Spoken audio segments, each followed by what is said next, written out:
তারা চলে যাওয়ার যান, সমস্যা নাই, পরে পস্তায়েন না। ঠিক আছে, আমরা এখন সাক্ষ্য চলে আজকে 17তম। আজকে আমাদের শেষ পর্ব। অনেকে চলে যাচ্ছে, শেষ করলে আর একটা হচ্ছে ওই যে সাক্ষ্য আইনের আপনাদের ডিজিটাল সংক্রান্ত আছে, ওটা কালকে পর্ব শেষ হবে। আজকে একটু শেষ পর্বটা একটু দেখেন, গল্পটা মনোযোগ দেন সবাই। আমরা 35 থেকে 166 পর্যন্ত সর্বশেষ ক্লাস। পরে আর একটা ক্লাস আছে, আগামীকাল হবে। মনোযোগ দেন গল্পটা। 17তম পর্ব। বর্ষার রাতে চরনবীপুরে গ্রামের শিক্ষক আব্দুল করিমের মৃত্যুতে ঘিরে বিচার শুরু হয়ে গেছে। সবাই একটু মনোযোগ দেন।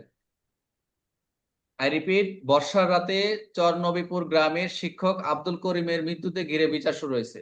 বিচারক প্রথমে সাক্ষীদের ডাকার ক্রম নির্ধারণ করলেন। মনোযোগ দেন, সিকোয়েন্সটা আপনারা প্রেস লাগান। বিচারক প্রথমে সাক্ষীদের ডাকার ক্রম নির্ধারণ করলেন, সেটা হচ্ছে সাক্ষ্য 135 দ্বারা। মনোযোগ দেন। এবং কোন সাক্ষ্য গ্রহণযোগ্য হবে কিনা তা স্থির করলেন 136 ধারা। দেখেন, ছোট ছোট বিষয়গুলো নিবেন, যাদের একটু প্যাস লাগে এখান থেকে যা বুঝেন না। সাদ্দাম, বিশেষ করে সাদ্দাম একটু নিবেন, যে কোন কোন সাক্ষ্য গ্রহণযোগ্য তা স্থির, কোনটা নিবেন কোনটা নিবেন, এটা 136 নির্ধারণ করলাম ম্যাজিস্ট্রেট বিচারক। নীলা, নিহতের কন্যা নীলা এবং নিহতের কন্যা নবীন আইনজীবী জেলা রহিমকে প্রধান জেরায় সাক্ষী দিলেন 137। কারে কারে সাক্ষী রাখলেন? প্রধান জেরায় রাখলেন সাক্ষী 137। আমরা জেরা সম্পর্কে 137 দেব। এবং প্রতিপক্ষকে তার প্রতি জেরা করলো। পরে নীলা পুনঃ জেরা করলো 37, সেটা হচ্ছে 138। প্রতিপক্ষকে প্রতি জেরা করলো, আবার নীলা কি করলো, পুনরায় জেরা করলো 138। জমির খতিয়ান আশা ভূমি অফিসে কর্মচারীদের দলিল সত্যতা সম্পর্কে প্রতি জেরা করলো 139। আহত ওই যে জেরা, জমির খতিয়ান আনতে আসা ভূমি অফিসের কর্মচারীকে কি হলো, দলিল সত্যতা সম্পর্কে প্রতি জেরা করলো 139। গ্রামের ইমাম ও প্রধান শিক্ষক, মনোযোগ দেন, গ্রামের ইমাম ও প্রধান শিক্ষক করিম সাহেবের সৎ চরিত্র সম্পর্কে সাক্ষ্য দিলেন 140। এই সৎ চরিত্রের সময় সাক্ষ্য দিলেন 140। এবং জেরার সময় কোথাও প্ররোচনামূলক প্রশ্ন করা হলো 141। জেরা করার সময় একটা কোনো প্ররোচনামূলক প্রশ্ন করছে 141। কোথাও বিচারক নিষিদ্ধ করলেন, সেটা হলো 142। মানে জেরার সময় কি প্রশ্ন করা যাবে, কখন জেরা প্রশ্ন করা যায়, যখন জেরা প্রশ্ন করা যায় না, সেটা নিষিদ্ধ করলেন 142। আবার পরিচয় নিশ্চিত করার জন্য অনুমতি নিলেন 143। আবার পরিচয় নিশ্চিত করার জন্য 143 নিশ্চিত করলেন। খতিয়ানের লেখা সম্পর্কে খতিয়ানের লেখা সম্পর্কে দলিল দেখে প্রশ্ন করা হলো 144। দেখেন, খতিয়ান দেখে দেখে প্রশ্ন করলেন, সেটা হলো 140। এক সাক্ষীর পূর্বে লিখিত বক্তব্য, কোন এক সাক্ষীর পূর্বে লিখিত বক্তব্য তাকে প্রতি জেরা করা হলো। I repeat, very important, very important, যে এক সাক্ষীর পূর্বে লিখিত, আগে সাক্ষী দিয়ে গেছে, পরবর্তী লিখিত বক্তব্য দেখে তাকে জেরা করছে, সেটা হলো 145। সত্য উদ্ঘাটনের জন্য বৈধ প্রশ্ন করা হয়েছে 146। ওই সত্যবাদিতা প্রকাশ করার জন্য, সত্য উদ্ঘাটনের জন্য বৈধ প্রশ্ন করছে 146। আপনারা তো কোনো একটা প্রশ্ন ঘটনাভিত্তিক দিয়ে দিলে তো আপনার প্যাচ লাগাই দেন, এই জন্য আপনার গল্পগুলো বারবার পড়ায় যাতে আপনি মিলাইতে পারেন। প্রয়োজনীয় প্রশ্ন উত্তর দিতে সাক্ষীকে বাধ্য করা হয়েছে 147। প্রয়োজনীয় প্রশ্ন করলে আপনি বাধ্য 147। বিচারক সিদ্ধান্ত নিলেন কোন প্রশ্ন করা যাবে। বিচারক সিদ্ধান্ত নিলেন কোন প্রশ্ন করা যাবে 148। এবং ভিত্তিহীন কোন প্রশ্ন আইনজীবীকে সতর্ক করলেন 149 থেকে 150। যে ভিত্তিহীন কোন প্রশ্ন, কোন আসলে যে আমরা 150 149 থেকে দুইটাই বলছি। এবং অশালীন অপমানজনক প্রশ্ন তিনি বন্ধ করে দিলেন 151 থেকে 152। সাক্ষীর সত্যবাদিতা যাচাইয়ের প্রশ্নের উত্তরে বিরোধিতা অপ্রাসঙ্গিক, বিরোধী সাক্ষ্য গ্রহণ করা হলো না। কোন বিরোধিতা কোন সাক্ষ্য যদি করে সেটা গ্রহণযোগ্য করেন 153। একজনের সাক্ষী ভয়ে বেঁকে বসলে নীলাকে তাকে নিজের জেরা করার অনুমতি দেওয়া হলো, সেটা হলো 154। একজন সাক্ষী যখন নিজেই সাক্ষী ভয়ে বেঁকে বসলে নীলাকে তার নিজের জেরা করার অনুমতি দিল, সেটা হলো 154, যেটা বৈরী সাক্ষী। পরে বিশ্বাসযোগ্যতা পরীক্ষা করা হলো 155। অন্যান্য সাক্ষীদের প্রশ্ন করা তাদের বক্তব্যকে সমর্থন করলো, ভেরি ইম্পর্টেন্ট, 156। সমর্থনমূলক সাক্ষ্য কি, এটার সাথে কানেক্টেড 32, 33, 33 দ্বারা দেখেন। ঘটনা পরপরই দেওয়া পূর্ববর্তী বিবৃতি আদালতে প্রমাণ করা হলো 157। ঘটনা পরপরই যদি দেওয়া পূর্ববর্তী বিবৃতি আদালতে প্রমাণ করা হলো 157। এটা হলো সমর্থন সাক্ষ্য। সেই বিবৃতি সম্পর্কিত অন্যান্য বিষয়ে উপস্থিত করা হলো 158। এই সমর্থিত সাক্ষ্য যদি আসে 156, 57, 58 তিনটাই সঠিক। এক বৃদ্ধ ডায়েরি দেখে স্মৃতি পুনর্জীবিত করলেন 159। কোন একটা পুরোনো ডায়েরি দেখে স্মৃতি পুনর্জীবিত করলেন 159। এবং ডায়েরির লেখা তথ্য সম্পর্কে সাক্ষ্য দিলেন 160। দেখে দেখে পড়লেন, সেটা 160। প্রতিপক্ষ ডায়েরিটির পরীক্ষা করলে 160 এবং প্রতিপক্ষ সেই ডায়েরি দেখতে পারে, চাইতে পারে 161। আদালতে মানচিত্র খতিয়ান দাখিল করা হলো, প্রয়োজনীয় অনুবাদ দেওয়া হলো 162। এই যে আদালতে যে সব মানচিত্র খতিয়ান দলিল প্রয়োজনীয় অনুবাদ দেওয়া হলো, সেগুলো 162। নোটিশ তলব করা হলো, নোটিশ তলব করা দলিল প্রমাণ হিসেবে গৃহীত হলো 163। আর গোপন রাখা একটি দলিল পরে আবার ব্যবহার করতে দেওয়া হলো না 164। মনোযোগ দেন, গোপন করে রাখছিল কোন একটা দলিল পরে ব্যবহার করতে দেয়নি, সেটা হলো 164। সবশেষে বিচারক নিজেই প্রশ্ন করে নদী ভাঙ্গনের সরকারি মানচিত্র তলব করলেন। কোন একটা নদী ভেঙে গেছে, সেখানে নিজেই তলব করছে। ম্যাজিস্ট্রেট মহোদয় বা বিচারক এই সুপ্রিম পাওয়ার, উনি যে কোনো প্রশ্ন করতে পারে। তিনি অশ্লীল প্রশ্ন করতে পারেন, উনি খারাপ প্রশ্ন করতে পারেন, উনি পারেন। ওনার অনুমতি নিয়ে উনিও পারেন এবং উনি সর্বোচ্চ এটা উনি করতে পারেন, বলছে তলব করতে পারেন।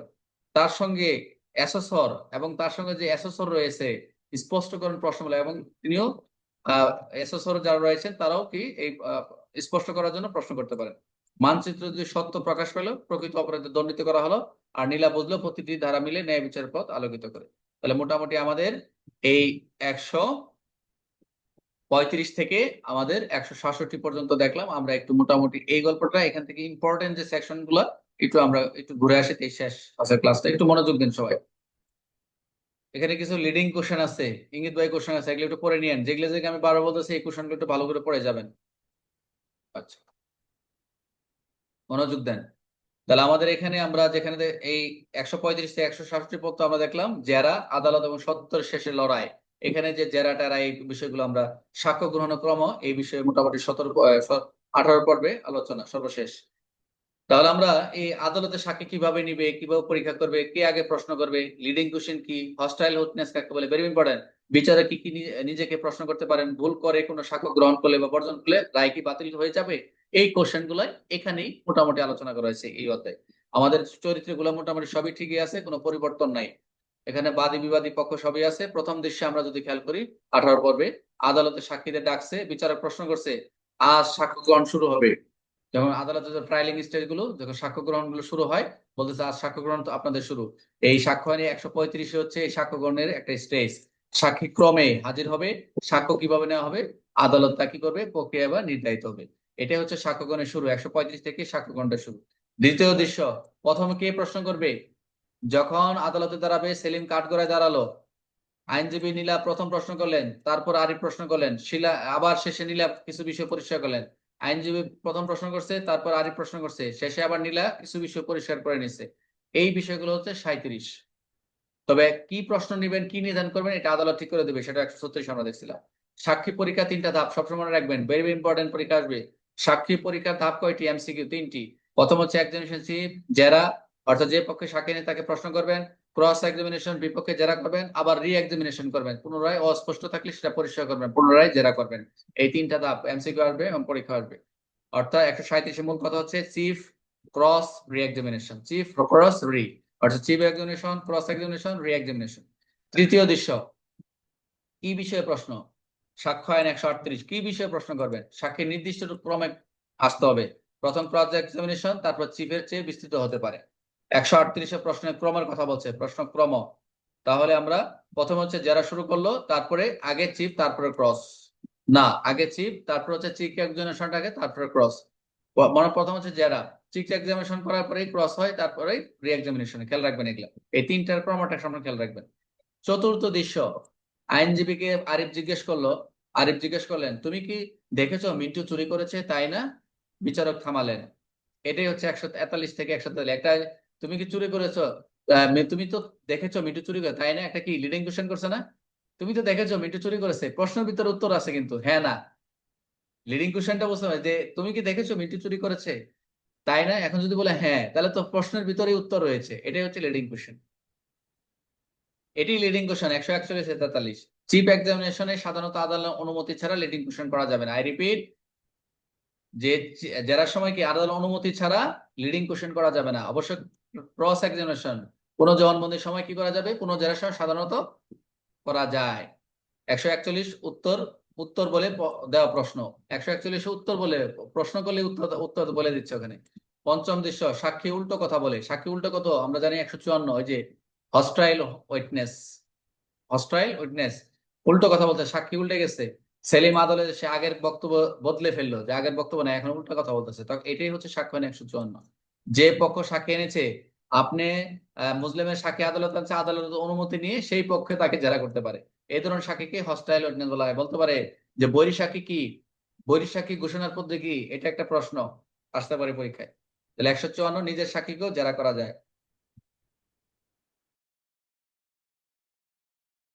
নিজের সাক্ষ্যকে জেরা করা যায় 154। ষষ্ঠ, পুরনো ডায়েরি। ইন্সপেক্টর রফিক বলতেছে, যেটা গোয়েন্দা, ঘটনাটি 5 বছর আগের। তিনি নিজের ডায়েরি দেখে তার স্মৃতি সতেজ করলেন। ঘটনাটি 5 বছর আগের, স্মৃতি দেখে সেটা মনে রাখা যায়, রিফ্রেশ। এটা হলো সাক্ষ্যের 59, 61, 59, 60, 61 তিনটা এখানে বিধান। সাক্ষীর নির্দিষ্ট নিয়মে লেখা নোট বা ডায়েরি দেখে স্মৃতি রিফ্রেশ মেমোরি করতে পারেন। প্রয়োজনে সেটা সেই নোটও দেখতেও পারেন। এটা 100। রিফ্রেশ মেমোরি রিফ্রেশ হচ্ছে 159। সপ্তম দৃশ্য, বিচারকের প্রশ্ন। দুই আইনজীবী তর্কে ব্যস্ত হয়ে গেছে। বিচারক নিজেই মিন্টুকে জিজ্ঞেস করলেন, ঘটনার দিন তুমি কোথায় ছিলে? ম্যাজিস্ট্রেট স্যার নিজেই প্রশ্ন করে বসলেন যে দুই পক্ষে তর্কে ব্যস্ত হয়ে গেছে, যখন কন্ট্রাডিকশন করতেছে দুই লার্নেড লয়ার, তখন ম্যাজিস্ট্রেট স্যার জিজ্ঞেস করছে, ঘটনার দিন তুমি কোথায় ছিলে? কারণ ম্যাজিস্ট্রেট যখন প্রশ্ন করে, ম্যাজিস্ট্রেট 165-তে প্রশ্ন করতে পারে।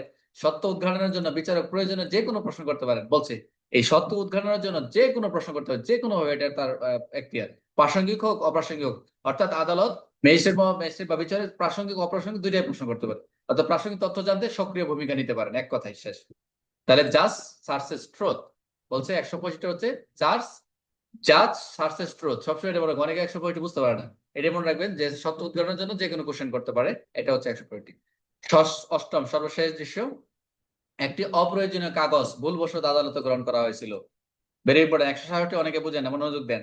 যে একটা অপ্রয়োজনীয় কাগজ, এটা ভুলবশত আদালতে গ্রহণ করা হয়েছিল, যে কোনো একটা ভুলবশত এটা অ্যাকসেপ্ট করে ফেলছে আদালত। মিন্টু বলল, তাহলে পুরো মামলায় বাতিল। সাক্ষ্য আইন বলতেছে 167, শুধুমাত্র কোনো সাক্ষ্য ভুলভাবে যদি গ্রহণ বা বর্জন করা হয়, বলেছে রায় কি বাতিল হবে না, যদি মামলার মূল সিদ্ধান্ত প্রকৃতপক্ষে কোনো প্রভাব না পড়ে। যদি কোনো মামলার প্রকৃত কোনো প্রভাব না পড়ে, কোনো সাক্ষ্য যদি ভুল বা কোনো বর্জন হয়ে থাকে, সেটা রায়টা কি হবে না, বাতিল হবে না।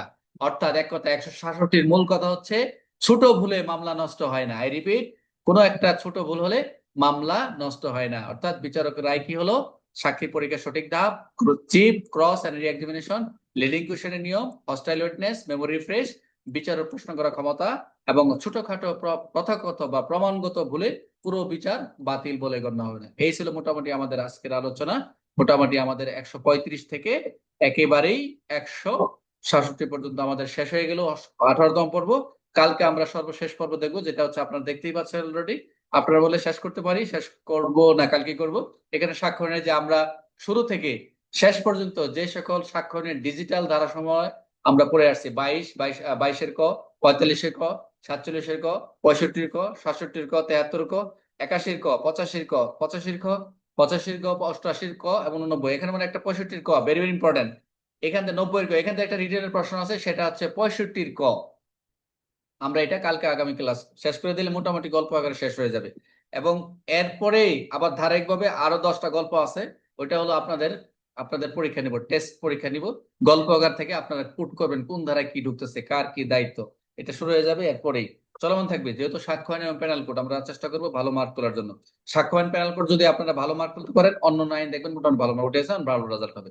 সাক্ষ্য আইন আর প্যানেল কোড যদি আপনাদের ভুল হয়, তার মানে মনটা নষ্ট হয়ে যাবে, খাতাও শেষ, পরীক্ষার রেজাল্টও দেখবেন আপনি এগ্রিগেট পাইতে কষ্ট হয়ে যাবে। তো যাই হোক, আমরা যেভাবে প্রিপারেশন নিচ্ছি, ইনশাল্লাহ আপনাদের, আশা করি আপনাদের লক্ষ্য এবং আপনাদের যে আশা ইনশাল্লাহ পূরণ হবে। তো আমাদের আলোচনা এই পর্যন্তই। ক্লাসটা রেকর্ড স্টপ করে